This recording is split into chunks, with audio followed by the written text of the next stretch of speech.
Lots of travelers rave about Wengen, but it's a not-so-secret secret that Wengen isn't exactly our favorite place in the Jungfrau Region. So we're going to spend 2 full days here in order to give a fresh answer to the all-important question of, is Wengen really worth the hype?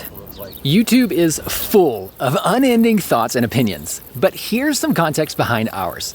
We're Jana and Brett, Aplins in the Alps, and we've been traveling Switzerland for years and have actually lived near Interlaken since 2023. Now, we've stayed in Interlaken, Wilderswil, Grindelwald, and Mürren, but we've never actually stayed in Wengen. Probably because when we put together this video comparing 7 different places to stay in the Jungfrau region, Wengen was near the bottom of the bunch in every single category. However, a bunch of you have told us that you absolutely love Wengen, and it's been 3 years since we dropped that last video, so clearly it's time to give it another shot. So we're gonna hunker down here for 2 full days with the intent of exploring everything that Wengen has to offer. Good morning from Wengen, Switzerland. We arrived here bright and early this morning to drop off our bags. Now, we live just 40 minutes away in Interlaken, so we've been here many times, and I feel like we know the village pretty well, but I'm super hopeful to go exploring and find some lesser-known, quaint, kind of hidden gems in this village.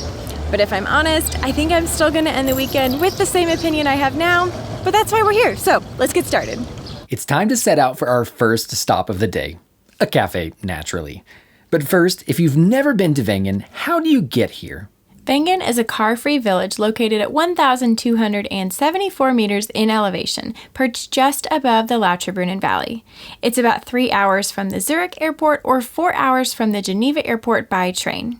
Its central location in the Jungfrau region means it's just 12 minutes from Lauterbrunnen, 55 minutes from Grindelwald, and 40 minutes from Interlaken by public transport. In fact, Wengen is ultra close to the impressively narrow Lauterbrunnen Valley, which supposedly inspired Rivendell from Tolkien's Lord of the Rings. And it's just below Manneken, which is one of the most panoramic viewpoints in the entire region. Plus, it's a stop along the train line to Jungfrau Joch, top of Europe, where you can wander through an ice cave and walk across a glacier. Naturally, I'm on a mission to spare you the suffering of drinking mediocre, overpriced coffee. And according to my research and your input, To Go Coffee House is the best spot in town. It's owned by 2 sisters, Melina and Augustina, and while Melina was making my cappuccino, she said she's lived here in Wengen for 4 years and absolutely loves it. And that although, yes, it can get very busy, she's always able to find a place off the beaten path to enjoy a mountain view all to herself. And to be honest, that's been our experience throughout most of the Jungfrau region too. This place is right in the center of town, just across from the tennis courts, which means you won't be able to miss it. And speaking of location, let's orient you to the village by showing you around Wengen. This is a car-free village, which means there are only 3 ways to get up here: by foot, by train, or by cable car. The Wengen train station has 2 platforms, so there's 0 chance you'll get lost here. Trains go to Lauterbrunnen in one direction and Kleine Scheidegg in the other. In front of the station are some tourist shops and one of the 2 grocery stores in town. This also leads to the main street, Dorfstrasse. Just up this road is the Manneken cable car station. Next door to that is the Wengen tourist office and some sports fields. Well, there are fields in the summer and ice rinks in the winter. If you continue walking along the main street, you'll find the one other grocery store, hotels, restaurants, and plenty of tourist shops, particularly sports stores where you can rent e-bikes and Via Ferrata kits, or sleds, skis, and snowboards in the winter. Honestly, the shops are really nice, and we truly enjoy the architecture of Wengen. However, it kind of feels like it was made for tourists. Like, a lot of the restaurants and shops are catering to tourists. For context, I read there's only 1,500 permanent residents in Wengen, but there's more than 5,000 guests per night in the summer and more than 10,000 guests per night in the winter.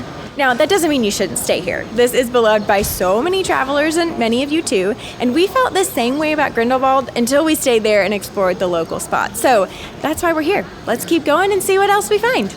At the end of the main street, you'll find an amazing viewpoint in front of the church.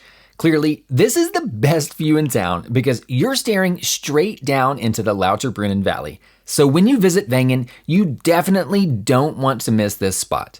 Beyond this, there are some quieter local streets along the edges of town. In particular, we really enjoyed the street just above the village because it was so quiet and a nice paved path, which just makes for a great stroll if you're not up for a hike. We were also pleasantly surprised by one of the paths just below the church, which featured this killer photo spot. Believe it or not, it is almost time to eat lunch, but before we sit down, let's chat really quickly about how convenient or inconvenient it is to stay in Wengen.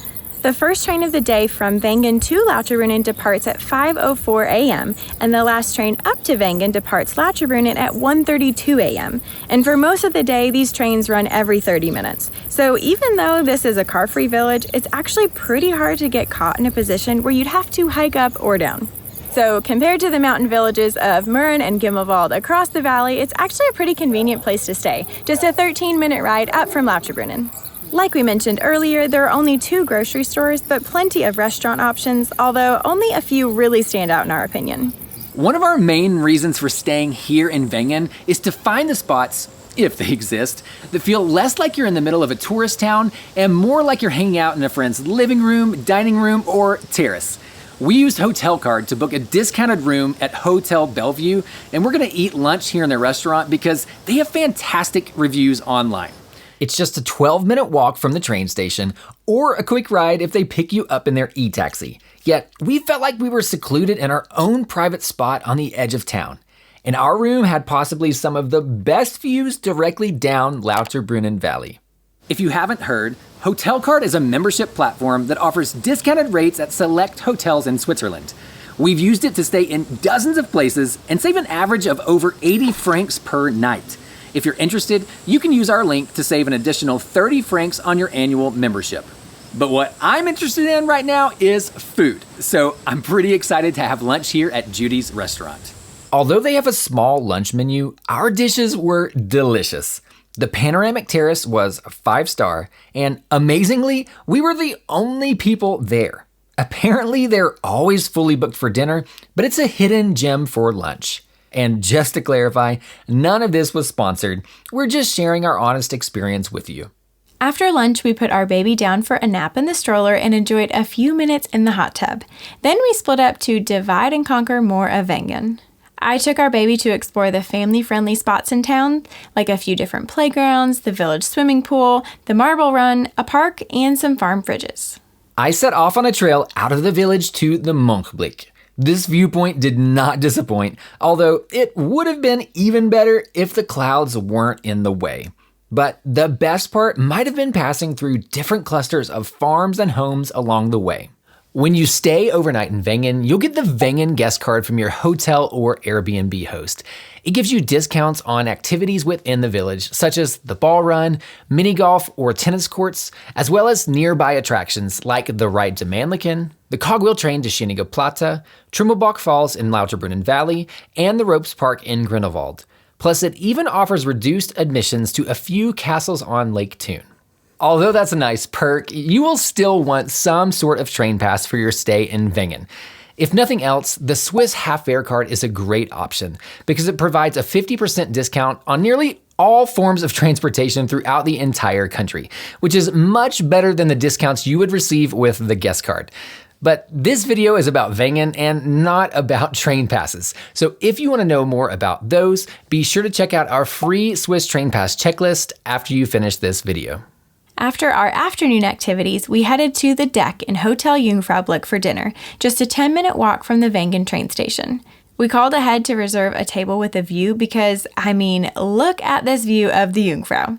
We ordered a Flammkuchen and a burger, both of which were fantastic. I was so tempted to order the fondue, which looks amazing. It's what they're known for, and a lot of the other people at other tables had fondue as well, but our baby has a milk allergy, so I have to save that for next time, which means we'll be coming back again. Good thing we live close by.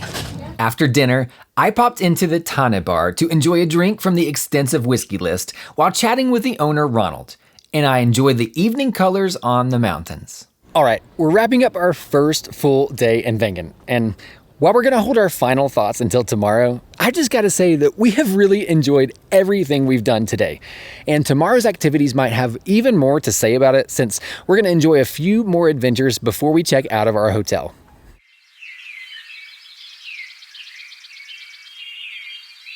Good morning from Mürren.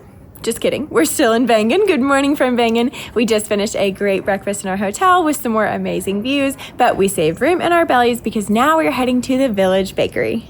To be fair, we've actually been here multiple times because we can't resist a local treat, and Bäckerei Konditorei Vincennes is truly the best in town. But I didn't realize that they use the flour from a local mill, which makes me appreciate their products even more.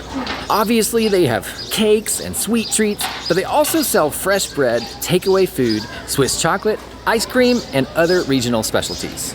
I got this chocolate caramel cookie, and oh my gosh, I'm super excited to try it.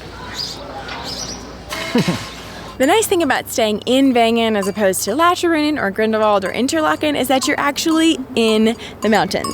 So yesterday we explored the half of the village by our hotel, and so today we're exploring the other side of the village on some beautiful walks, including cows and goats like you see behind me.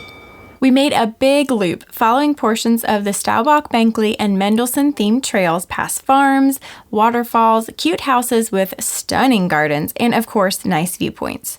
Our turnaround point was right near Inner Wengen, where the longest downhill ski race in the world, the Laberhorn, ends. And fun fact, Brett is too humble to say so, but for the past 2 years, he has run a race in the snow that literally goes up this entire race course. As we enjoyed the views, we came to the conclusion that Wengen is a great spot for people looking for nature walks instead of hikes. Although, don't be fooled, it's still quite hilly. After finishing back in Wengen, we rode the train up one stop to Almond to meet some friends for lunch at the Berg restaurant Almond. Together, we ordered the Alpine Rösti, Cordon Bleu, and a hamburger while catching up and enjoying the non-stop views from this fantastic, recently renovated restaurant. We and our baby have just spent 2 days exploring Wengen, answering the question if it's worth the hype. Now, you'll remember that it ranked pretty low compared to every other place in the region, and I'll admit I was skeptical that it would get bumped up. The answer is no. It's still in the same spot in our rankings. But I think we've been giving the impression that we don't really like Wengen, and Wengen is great. It's just that, unfortunately, there are quite a few other spots in the region that we would pick first. But we're just sharing our opinions, and choosing a place to visit is all about your preferences. We think Wengen is ideal for travelers who are maybe a little less active or who want to stay in the mountains but want really good amenities and nice train connections. So, is Wengen worth the hype? I guess you'll have to be the judge. As a local, I'm still not sure if I'll come up here as often as I go to Mürren or to Grindelwald, but I will say we will keep coming back to Wengen for their special events, which are awesome, like their Cheese Fest or their Mulled Wine Night. If you're looking for more things to do near Wengen, watch this next to see the best things to do in Lacherbrunnen, or watch this to see how to spend a day in Manneken, and we'll see you in Switzerland. Maybe even in Wengen.